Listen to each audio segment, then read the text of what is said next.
മലങ്കര സഭയുടെ ചാരന്മാരെ തിരിച്ചറിയണമെന്ന പരമ്പരയുടെ മൂന്നാം ഭാഗമാണിന്ന് പറയാൻ പോകുന്നത്. മലങ്കര മക്കളുടെ സ്വകാര്യ അഭിമാനമാണ് Thiruvananthapuram Palayam saint George cathedral. ആ പള്ളിയിൽ ഇപ്പോൾ നടക്കുന്ന പൈശാചിക പ്രവർത്തനങ്ങളിൽ ഇടവകക്കാർ അസ്വസ്ഥരാണ്. പള്ളിയിൽ പോലും വിശുദ്ധ കുർബാനയ്ക്ക് വിശ്വാസികൾക്ക് വരാൻ താല്പര്യമില്ലാതെയായി. ജനബാഹുല്യം കൊണ്ട് വിശുദ്ധ കുർബാന തന്നെ ഞായറാഴ്ചകളിൽ 2 തവണയുണ്ട്. വിശ്വാസികളുടെ സൗകര്യാർത്ഥം ക്രമീകരിച്ചിരിക്കുന്ന ഈ 2 തവണയിലും വിശ്വാസികളുടെ പങ്കാളിത്തം വളരെ കൂടുതലായിരുന്നു. പള്ളിയിൽ നിൽക്കാൻ പോലും ഇടം കിട്ടില്ലായിരുന്നു. എന്നാൽ ഇപ്പോഴത്തെ സ്ഥിതി മറിച്ചാണ്. 2 കുർബാനകളിലും കൂടി പരിമിതമായ ആളുകളെ പങ്കെടുക്കുന്നുള്ളൂ. അതായത് പണ്ടൊക്കെ ഒരു കുർബാനയ്ക്ക് പങ്കെടുക്കുന്ന ആളുകൾ പോലും 2 കുർബാനയിലും കൂടി പങ്കെടുക്കുന്നില്ല. കഴിഞ്ഞ ദിവസം ഒരു വിശ്വാസി പങ്കുവച്ചത് ഏറ്റവും കൂടുതൽ കേസുകളുള്ള ഈ പള്ളിയിലേക്ക് കോടതിയുടെ ഒരു ബെഞ്ച് സ്ഥാപിക്കണമെന്ന്. സൺഡേ സ്കൂളിന് പകരം കേസുകൾ നടത്താം. ഈ പള്ളിയുടെ ചരിത്രത്തിൽ, ഒരുപക്ഷെ മലങ്കര സഭയുടെ ചരിത്രത്തിൽ തന്നെ സഭാ നേതൃത്വത്തിനെതിരെ ഏറ്റവും കൂടുതൽ കേസുകൾ കൊടുത്തിട്ടുള്ള ഏക പള്ളി ഭരണസമിതി ഇവിടത്തെയായിരിക്കും. 1ഉം 2ഉമല്ല, 7 കേസുകളാണ് ഹൈക്കോടതി മുതൽ വഞ്ചിയൂർ കോടതിയിൽ വരെ കൊടുത്തിരിക്കുന്നത്. ഒരുപക്ഷെ ഇത്രയും വ്യവഹാരങ്ങൾ നടത്തുന്ന ഏക ട്രസ്റ്റി ഇവിടുത്തെ ട്രസ്റ്റി ആയിരിക്കും. അങ്ങനെയാണെങ്കിൽ അദ്ദേഹത്തിന് ഇപ്രാവശ്യത്തെ നോബൽ പ്രൈസിന് സഭ ശുപാർശ ചെയ്യണം. എല്ലാ കേസുകളും മലങ്കര മെത്രാപ്പോലിത്തായ്ക്കും കാതോലിക്ക ബാവയ്ക്കും എതിരാണ്.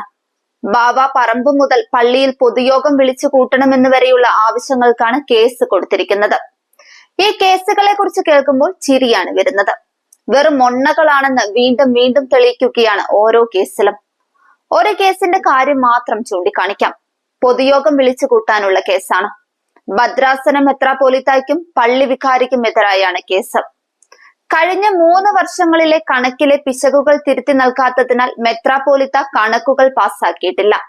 ആ കണക്ക് തിരുത്തി പൊതുയോഗത്തിൽ അവതരിപ്പിക്കാൻ റെഡിയാക്കിയാൽ മാത്രമേ പൊതുയോഗം വിളിക്കാൻ സാധിക്കുകയുള്ളൂവെന്ന് പറഞ്ഞതിനാണ് വികാരിയെ പ്രതി ചേർത്തിരിക്കുന്നത്. കഴിഞ്ഞ 3 വർഷങ്ങളിൽ ഇടവകയിൽ അവതരിപ്പിച്ച കണക്കും ഭദ്രാസനത്തിന് നൽകിയ കണക്കും സഭയ്ക്ക് നൽകിയ കണക്കും തമ്മിൽ പൊരുത്തപ്പെടുന്നില്ല. 3 തരത്തിലാണ് കണക്കുകൾ കൊടുത്തിരിക്കുന്നത്. ഇത് ചോദ്യം ചെയ്യുമ്പോൾ കുറെ ഗുണ്ടകളെ ഇറക്കി പൊതുയോഗത്തിൽ ബഹളമുണ്ടാക്കുകയും കൂവുകയും ചെയ്യുന്നതല്ലാതെ കണക്ക് ശരിയാക്കാൻ തയ്യാറാകുന്നില്ല. പള്ളിയോട് ചേർന്നുള്ള മാർ ബസേലിയോസ് സ്മാരക മന്ദിര ഭരണത്തിന് പ്രത്യേക ഒരു സമിതിയുണ്ട്.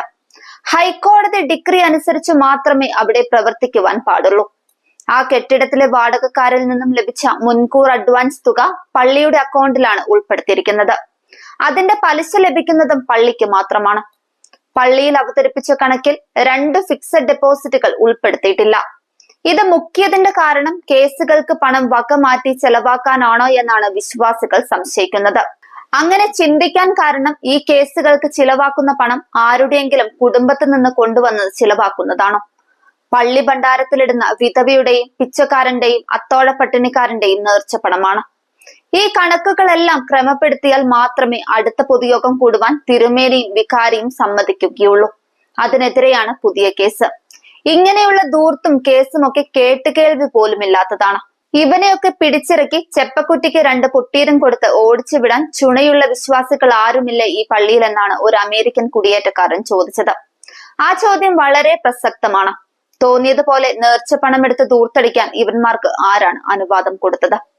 ഇടവക വികാരിയും മൊണ്ണയാണോ? അയാൾക്കും ഒരു ധാർമ്മികതയില്ലേ? വികാരി അറിയാതെ ഒരു പൈസ പോലും ചിലവാക്കാൻ കഴിയില്ല.